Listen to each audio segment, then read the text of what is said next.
Series की starting होती है और हमें 2021 का समय दिखाया जाता है, जहां हमारी फीमेल लीड को कोई पानी में धक्का दे देता है और उसका साया देख वो मन में कहने लगती है, कौन कौन है वो जो कि मुझे मारने की कोशिश कर रहा है। ये सब कितना ज्यादा डरावना है। और फिर उसे होश आता है और उसके सामने खड़ा व्यक्ति उससे कहता है, मेरे बारे में ऐसे भयंकर विचार रखने वाली तुम होती कौन हो? और मैंने तुमसे कहा ना कि तुम मेरे साथ रहो, लेकिन तुम मेरी बात नहीं मान रही। मैं सांस नहीं ले पा रही। ठीक है, तो फिर तुम ये दुनिया छोड़ दो, मेरे साथ नहीं तो तुम किसी के साथ नहीं रह पाऊंगी। आखिरकार ये सब चल क्या रहा है? और अब तुम भुगतो। ये व्यक्ति, इसे मैं जानती हूँ। इस बार मेरे सिर्फ 97 मार्क्स बने। मैं तुम्हें एक ही बार में डिस्ट्रॉय कर दूंगा। तुम मुझे जाने दो लेंग यांग, तुम छोटे कमीने। और ये कहकर वो उसे धक्का दे देती है और वहीं वो एकदम हैरान होता है। फीमेल लीड मन में कहती है, उसके पीछे ये काली धुन कुछ तो है जो कि मैं मिस कर रही हूँ। और तभी वहाँ एक लड़की आती हुई कहती है, लेंग यांग आखिरकार तुम चाहते क्या हो? फिर वो गुस्से से उसकी ओर देखता है। वो कहती है, तुम मुझसे चोट मत पहुँचाओ, नहीं तो मैं बता दूंगी। लेंग यांग उसकी ओर आगे बढ़ कहता है, तुम किसको बताऊंगी? मैं भी तो जानू जरा कि किस में इतनी हिम्मत है कि जो कि मेरे मामलों में दखल दे। फिर वो लड़की कांपती हुई कहती है, तुम्हारे पास ऐसा है ही क्या? तुम सिर्फ अपने परिवार के पैसे और उनकी ताकत पर निर्भर हो। उसके क्लोज होती हुई वो कहता है, पैसा और पावर, क्या यही वो एक वजह नहीं है जिसकी वजह से तुम इतनी डरी हुई हो? वहीं जिंग कहती है, मेरा सर। वो लड़की कहती है, जिंग तुम कैसी हो? तुम ठीक तो हो ना? वो कहती है, हाँ मैं ठीक हूँ, बस थोड़ा सर दर्द दे रहा है। तुम यहीं रुको, मैं अभी जाकर स्कूल के डॉक्टर को बुला कर लाती हूँ। लंग्यान कहता है, सच में तुम दोनों का रिश्ता लाजवाब है। अगर ये ऐसा ही रहे तो बेहतर रहेगा। जिंग को कुछ यादें याद आती है जहाँ पर उसके साथ अच्छा बर्ताव नहीं होता और मन में कहती है, ये तो मेरी यादें नहीं है। तो क्या इसका मतलब ये है कि मैं किसी और के शरीर में आ चुकी हूँ? और ये समय कौन सा है? 1 साल पहले? रुको, तो क्या ये वो मौका हो सकता है जो हेवन ने मुझे दिया है और मैं अपनी ये दूसरी पहचान का इस्तेमाल कर कर उस व्यक्ति का पता लगा सकती हूँ जो कि मुझे मारने वाला है। और अब से ठीक 1 साल बाद जब वो व्यक्ति मुझ पर अटैक करेगा तो शायद मैं अब वो बदल भी पाऊँ और अब मुझे तुरंत खुद से कांटेक्ट करना होगा। तभी वो लड़की आकर से चिल्लाती हुई कहती है, जिंग आखिरकार तुम बेड से क्यों उठी? जाओ, जाकर लेट जाओ और आराम करो। जिंग कहती है, मैं ठीक हूँ और मैं बाहर जाके। और ये कहते कहते वो रुक जाती है और उसकी दोस्त कहती है, तुम किसे कॉल करना चाहती हो? तुम यहीं पर कर दो, बाहर मत जाओ, नहीं तो तुम्हें ठंड लग जाएगी। ये लो, मैं तुम्हारे लिए गर्म पानी लेकर आई हूँ, तुम इसे पी लो।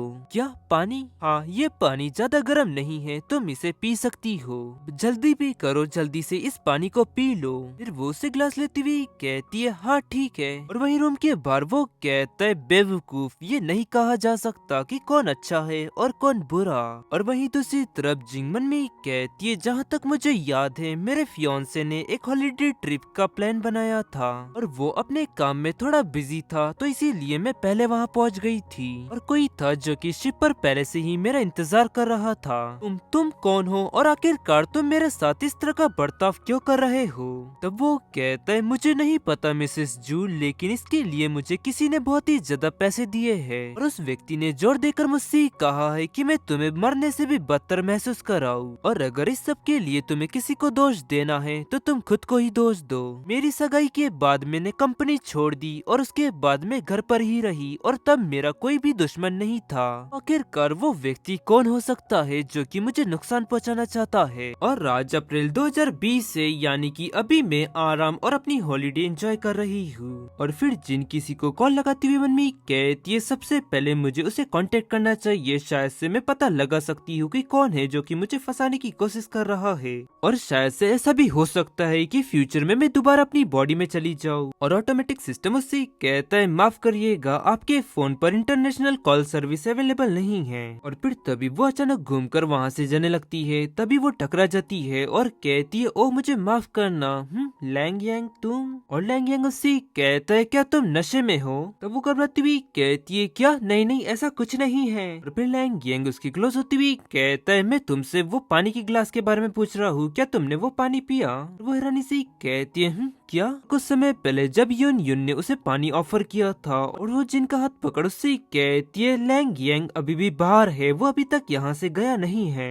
प्रेजेंट में जिन उससे कहती है तुम्हारे कहने का मतलब क्या है और क्या तुम कुछ जानते हो। तब लैंग यांग उसकी क्लोज होती हुई कहता है हाँ, लेकिन मैं तुम्हें वो बात बता नहीं पाऊंगा और जिन सच कहूँ तो तुम धोखा खाने के ही लायक हो। उसकी बात सुनते ही वो गुस्सा हो जाती है और उसका कार मोड़ने लगती है। तभी वो दूर हटते हुए से कहता है तुम ये क्या कर रही हो, जाने दो मुझे। और जिन आखिरकार तुम्हारी हिम्मत कैसे हुई मेरे साथ ऐसा करने की। तो फिर जिन भी चिल्लाती हुई उसे कहती है तुम बेवकूफ, अब मैं तुम्हें और ज्यादा नहीं सह सकती और मैं तुमसे बड़ी हूँ तो तुम थोड़े विनम्र रहो। और क्या तुम सच में ऐसा सोचते हो कि मैं तुम्हारे सर फोड़ने की हिम्मत नहीं रखती। तब फिर लैंग यांग पिछड़ती हुई कहता है तुम। और फिर जिन उससे कहती है बस अब बकवास करना बंद करो। और तभी अचानक उसका फोन रिंग होने लगता है और फिर वो कॉल उठाती है और यून यून उससे कहती है जिन आखिरकार तुम अभी तक यहाँ पर क्यों नहीं पहुँची और डिबेट बहुत ही जल्द शुरू होने वाली है। कि ये बात सुन वो मन में कहती है डिबेट, कैसी डिबेट। हाँ, मुझे अभी याद आया कि ये यूनिवर्सिटी की डिबेट है और इस डिबेट में कई बड़े बड़े लोग शामिल होने वाले है और जिनने इसके लिए काफी ज्यादा मेहनत की थी, मुझे याद है। और आगे बढ़ वो कहती है ठीक है मैं आ रही हूँ। और फिर वो जाते हुए एक नजर पीछे पलटती है और लैंग यांग को देख मन में कहती है डार्क फॉग फिर से वापस आ रहा है, लेकिन पहले के मुकाबले ये ज्यादा नहीं है। आखिरकार इस सब का मतलब क्या है। वहीं लैंग यांग चुपचाप खड़ा हुआ होता है और मन में कहते हैं ये अचानक अभी अभी मेरे साथ क्या हुआ था। अनो अभी अभी मैंने उसमें जुनियन को देखा, लगता है कि मैं कुछ ज्यादा ही सोच रहा हूँ। और फिर शिफ्ट तरफ वही दूसरी तरफ हमें यूनिवर्सिटी दिखाई जाती है जहाँ पर कोई कह रहा होता है जल्दी करो, डिबेट बहुत ही जल्द शुरू होने वाली है थर्ड ईयर के मेडिकल स्टूडेंट्स की। और मेरे सुनने में आया है कि फोर्थ डिबेटर जिन है जो कि हमेशा लैंग यांग को फॉलो करती रहती है। और साथ ही में मेरे सुनने में ये भी आया है कि इस डिबेट को सुनने के लिए बहुत बड़े बड़े लोग भी आने वाले हैं, जिसमें से सेंट्रल हॉस्पिटल के प्रेसिडेंट भी है और साथ ही में वाइस प्रेसिडेंट भी कंपनी के। और फिर दूसरी लड़की कहती है तो जिन ये जानती है कि अब वो लैंग यांग के करीब नहीं आ सकती, तो इसीलिए अब वो दूसरा रास्ता चुन रही है। पहली लड़की कहती है मैं तुमको एक बात बताऊं जिसे तुम नहीं जानती होंगी कि इस डिबेट में लैंग यांग की मॉम भी आने वाली है और शायद यही एक वजह है कि जिन ने अपना रास्ता बदल लिया। फिर हम लैंग यांग की मॉम को देखते हैं और लैंग यांग को आता देख वो उनसे कहती है अच्छा तो तुम यहाँ पर हो और आज की इस डिबेट में कई सारे प्रोफेशनल्स आने वाले हैं। मैंने तुम्हें खास कर अपने साथ यहाँ पर आने के लिए इसलिए कहा ताकि तुम अभी से ही अपने फ्यूचर के लिए अच्छे खासा नेटवर्क बिल्ड कर सको। फिर लैंग यांग उनसे कहता है लेकिन मैं सबके लिए बिल्कुल भी एक्साइटेड नहीं हूँ और वैसे भी हमारा परिवार कोई गरीब तो नहीं है ना, मैं कहीं भी कुछ भी कर सकता हूँ, तो मुझे अपना यहाँ कीमती वक्त क्यों बर्बाद करना पड़ रहा है। फिर उसकी मॉम कहती है अगर यही बात तुम्हारे डैड ने सुन ली तो वो बहुत ही ज्यादा गुस्सा हो जाएंगे तुम पे। फिर लैंग यांग कहता है वो हमेशा ही मुझसे बहुत ही ज्यादा नाराज रहते हैं, ऐसा लगता है कि मैंने उनका कुछ बिगाड़ दिया है। फिर मॉम उससे कहती है दोबारा ऐसे वर्ड का इस्तेमाल मत करना, मैं बाद में उन्हें समझाऊंगी और आखिरकार अभी भी तुम उनके सबसे बड़े बेटे हो। और गाइस इसी के साथ ये एपिसोड यहाँ एंड होता है। पसंद आया तो लाइक एंड सब्सक्राइब जरूर करें। आपको ये सीरीज कैसी लगी कमेंट सेक्शन में जरूर बताना, मैं इसे कंटिन्यू करूँ या फिर नहीं ये भी बता देना। हाइप कर देना, चैनल को सब्सक्राइब कर देना। मिलते हैं आपको नेक्स्ट एपिसोड में, तब तक ले सायोनारा।